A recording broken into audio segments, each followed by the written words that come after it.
1971. So Eric Casebolt at the pool party in Texas. I've always said, unless you walked a mile in somebody's shoes, you can't judge. It's printed on the back of my shirt. Don't judge unless you walked a mile in somebody's shoes, a mile in somebody's moccasins. Don't criticize unless you walked 2 moons in somebody's moccasins. He had just came from a suicide call where a man shot himself. A black man had shot himself at a pool in front of his family. And, people are so quick to judge the man. And he did a lot of good, and he sat there and spent time with the widow and had to sit there and kind of talk to her. Just talk to her while she was grieving. This is a problem. This is the problem. And then he had got another call where a woman was threatening to jump off a roof. I think it was another African American woman. If you want to be politically correct, let's not say black. It's gonna offend somebody. You're gonna offend somebody if you say thank you.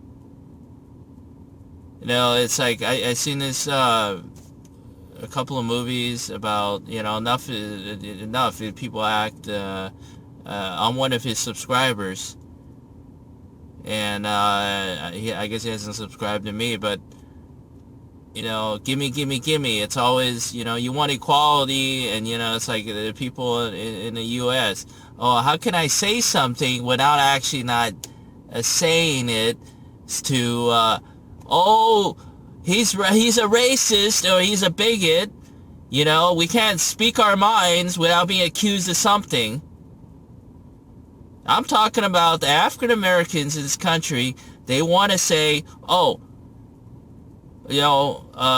slavery, equality, we were persecuted, we weren't treated right by the white people, and then they turn around and they call me chink, and pull up in the BMW, this young 22, 21-year-old, stupid, ignorant, young, dumb, full of, what, and then they say, but they want to cry about equality, but they don't have the first clue as to how to show equality. Certain people, I'm not saying everybody. You want equality, you should show it.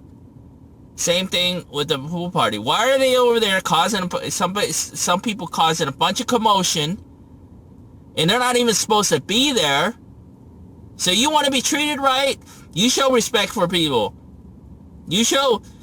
You ask for permission to go to the pool, and you're not even supposed to be there. You better humble yourself and watch your P's and Q's, and be quiet. And you have the nerve to cause a bunch of noise, whoever it was over there that wasn't supposed to be there, certain whites, certain blacks, whatever. I don't know the full story of who was who, but you get the point.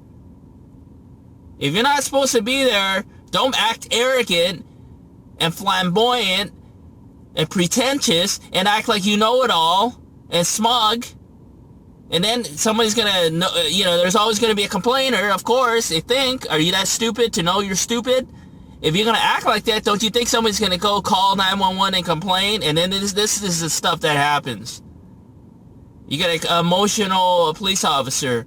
Emotional people are thoughtful people, because I'm a very emotional person myself, and people don't recognize that. If you want to, if you, it's like the standard. There's always a standard of hoodlums, saggy pants, hoodlums. It's just a style of freedom of expression. You can't pull your freaking pants up. I don't want to see your underwear, no matter if it's your style or not. It's ridiculous. People have no sense of right and wrong, yet they want people to treat them with right and wrong and treat them with respect. You get people acting like freaking gangsters and hoodlums. Not that I don't have friends that were, you know, that are some of the nicest people that, you know, spend some times in the gangs and stuff. It's just like, my point here is that it's our conduct of our ways, you know, and then you're a minority and you want to set an example of being racist towards other minorities and acting screwed up towards people, and then there's a track record of it.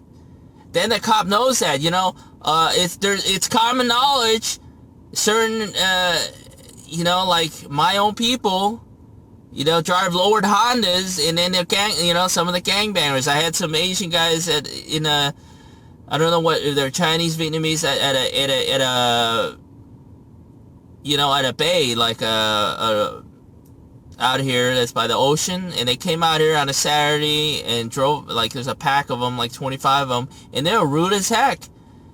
And you're just feeding the stereotype of the young, you know, gangbanger, you know, whatever, Asian male, black guy. So the cop already knows that, so he's gonna say, oh, he's gonna expect it. Oh, that they're gonna cause trouble. Oh, maybe, because, and then he sees that Caucasians, he's not going to do the same thing to them and put them down on the ground? Because there's no standard there. That's not racism, that's just reality of our society, that they were already allowed. They weren't supposed to be there, certain people. So, if the whites or the Mexicans or the Indians or whatever are doing that, and you see it, then yeah, you treat them equally. If you're going to put somebody on the ground, you put them all on the ground, because that's equal. But there's already, you know what I'm saying? You can't cry racism on every little thing just because somebody did something to you over authority. They had authority over you because they're a cop. You can't just cry racism every freaking time, because nobody wants to hear that shit no more. It's stupid. It makes you sound stupid. Totally ignorant. Get it?